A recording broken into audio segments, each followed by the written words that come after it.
আসসালামু আলাইকুম। ধন্যবাদ দিচ্ছি ভারত এবং পাকিস্তান দুই দেশকে, কারণ এই এলিট ক্লাসদের অথবা রাজনৈতিক নেতাদের নিজস্ব ইগো, রাষ্ট্র পরিচালনায় ব্যর্থতা, জনগণের মধ্যে হাইপার ভাব তোলে যে যুদ্ধ খেলা গত 3 থেকে 4 দিন খেললো, এতে কার কি অর্জন হলো? আমি প্রথম থেকে বলে আসছি, এখানে কারোর কোনো কিছু অর্জন হয় নাই, শুধুমাত্র ক্ষতি হয়েছে। যেহেতু ভারত বড় দেশ, তাদের ক্ষতি হয়েছে বেশি, তাদের ইকোনমি বড়, অর্থনৈতিকভাবে তারা ক্ষতিগ্রস্ত হয়েছে বেশি।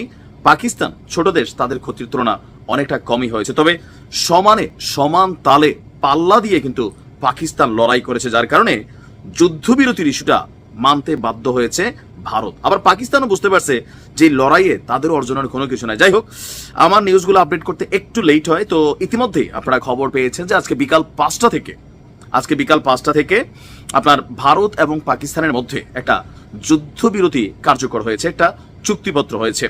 তো চুক্তিপত্রের মধ্যে কি আছে, আমরা দুই দেশের যদি সেনাবাহিনী বা যারা পররাষ্ট্র সচিব আছেন তাদের বক্তব্য দেখি, সেখানে বলা হয়েছে ভারত ও পাকিস্তানের সামরিক অভিযানের মহাপরিচালকরা, মানে দুই দেশের এই অভিযানগুলোকে যারা পরিচালনা করেন তাদেরকে বলা হয় সামরিক অভিযানের মহাপরিচালক অথবা ডিজিএমও।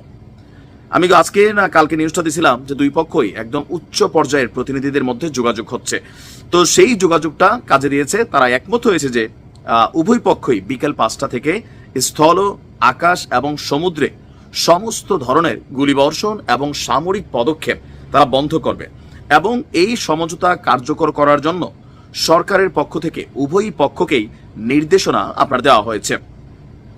আপনার ভারতের পররাষ্ট্রমন্ত্রী এস জয়শঙ্কর এক বিবৃতিতে বলছেন যে সামরিক পদক্ষেপ বন্ধের বিষয়টি সমঝোতা হয়েছে। এর আগে মার্কিন প্রেসিডেন্ট ডোনাল্ড ট্রাম্প তার নিজের ট্রুথ সোশ্যাল মিডিয়াতে একটা ঘোষণা দিয়েছিলেন যে যুক্তরাষ্ট্রের মধ্যস্থতায় দীর্ঘ রাতব্যাপী আলোচনার পর আমি আনন্দের সঙ্গে ঘোষণা করছি যে ভারত এবং পাকিস্তান একটি পূর্ণাঙ্গ এবং তাৎক্ষণিক যুদ্ধবিরতিতে সম্মত হয়েছে।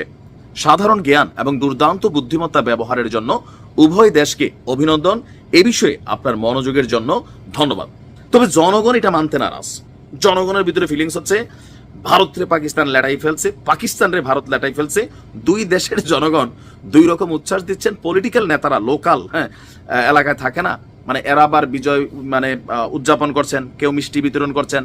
পাকিস্তানে খুশির বন্যা, পাকিস্তানের জনগণ মনে করছে ওরে ভারত এত বড় দেশ, তোরা কি পারলি, একদম দেখাই দিলাম আমরা সমান কইরা, নে বাবা মিষ্টি খা, মিষ্টি মুখ কর। ভারতের জনগণ বলতেছে পাকিস্তান তোমরা টের পাইছো, ভারতের হাত দিলে কি হবে।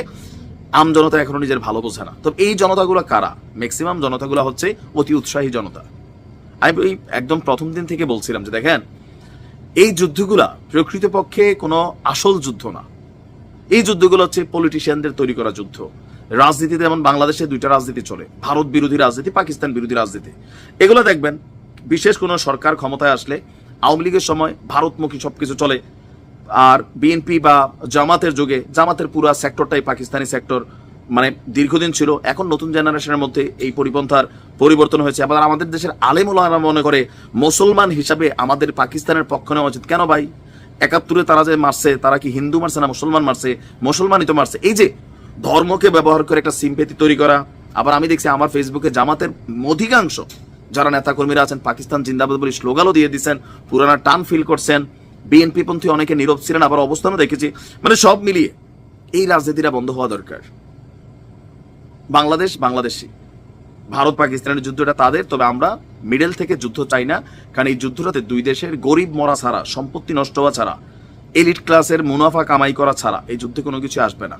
জনগণকে এই যে এক দেশের বিরুদ্ধে খেপাইয়া সেই মেন্টালিটিটা ইউজ করে কইরা ধরেন এক ধরনের রাজনৈতিক ফায়দা হাসিল করা ছাড়া, এই রাজনৈতিক যত নেতা আছে 95%ই বাটপার।